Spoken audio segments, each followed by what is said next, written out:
دوستایی که میخواین برنامه تمرینی برای روز پا داشته باشن، ما در این ویدیو دو سه حرکت بسیار مهم برای تمرین پا جاگزین کردیم. اگر میخواین که واقعا یک برنامه درست برای پا داشته باشین، پس این ویدیو را تا آخر ببینید. لیتس گو، میریم به طرف حرکت اول که تمرین پرس پا از به خاطر بردار شدن یا حجم ساختن پا. این حرکت حتما باید انجام بدین.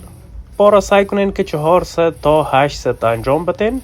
2 حرکت یا 3 حرکت اول آهسته آهسته سنگین کنین، البته از وزن سبک انجام بدین.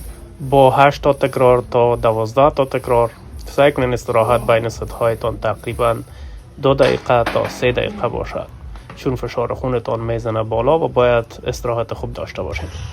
حرکت بعدی را که میبینین میریم سراغ اسکات که یکی از بهترین حرکات برای باسن و ران هست، برای پتوی ران. حرکت سعی کنین که حتما 4 ست تا 5 ست انجام بدین. استراحت بین ست‌هایتان سعی کنین 3 دقیقه یا 4 دقیقه باشه.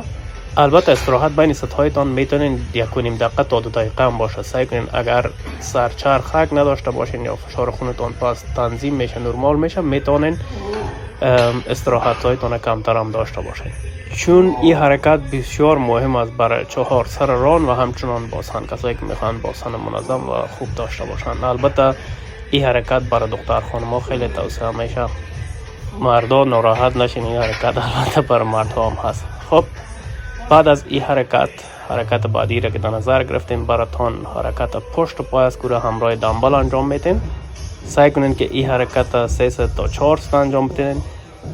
هر ست سعی کنین که حدود 12 تا 14 تا تکرار داشته باشین و استراحت بین ست‌هایتان 2 دقیقه تا 3 دقیقه کافی می باشد. سعی کنین که از وزنی سبکتر شروع کنین همیشه تا بدن شما یا پاهای شما گرم بیه و بعدا به سراغ وزنهای سنگین بره. البته این حرکت دستگاهش هم هست. کسایی که میخواین با دمبل انجام ندن میتونن با دستگاه این حرکت انجام بدن. امیدوار هستم که از این حرکت استفاده خوب کنین. تمرین بعدی را در کامنت بنویسین. من سعی میکنم ویدیو درست کرده براتون پست کنم.